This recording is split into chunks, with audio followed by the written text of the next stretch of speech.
Good evening everyone. இன்னைக்கு பார்க்க போகிற டாபிக் கேலண்டர் ரிலேட்டடாக சிவில் சர்வீஸ் ப்ரிலிமினரியில் கேட்ட ஒரு கொஸ்டின் பார்க்கலாம். கொஸ்டின் ரீட் பண்ணிக்கோங்க.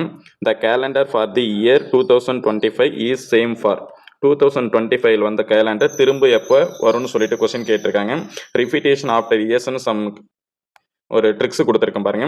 நமக்கு வந்து பார்த்தீங்கன்னா நமக்கு லீஃப் இயராக இருக்கும் பட்சத்தில் நமக்கு என்ன இருக்கலாம் 28 இயர்ஸ்க்கு ஒன் டைம் வந்துட்டே இருக்கும். லீஃப் இயர் ப்ளஸ் 1 இயராக இருக்குன்னா அது 6 இயர்ஸ்க்கு ஒன்ஸ் வந்து பார்த்தீங்கன்னா அந்த கேலண்டர் திரும்ப வரும்.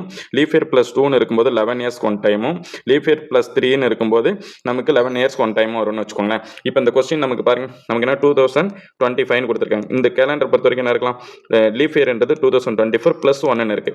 லீஃப் இயர் ப்ளஸ் 1ன்னு இருந்தால் நமக்கு என்ன இருக்கும் 6 இயர்ஸ் ஒன்ஸ் வந்து பார்த்தீங்கன்னா வந்துட்டே இருக்கும். அப்போ கொஸ்டின் பாருங்க 2025 வந்த கேலண்டர் பிளஸ் 6 இயர்ஸ் ஆட் பண்ணா 2031 இயர்ல வந்து பார்த்தீங்கன்னா சேம் கேலண்டரா இருக்கும். ஸோ ஆன்சர் இருக்கான்னு பாருங்க. Answer equal to C option. Note பண்ணிக்கலாமா? நோட் பண்ணிக்கோங்க. தேங்க்யூ.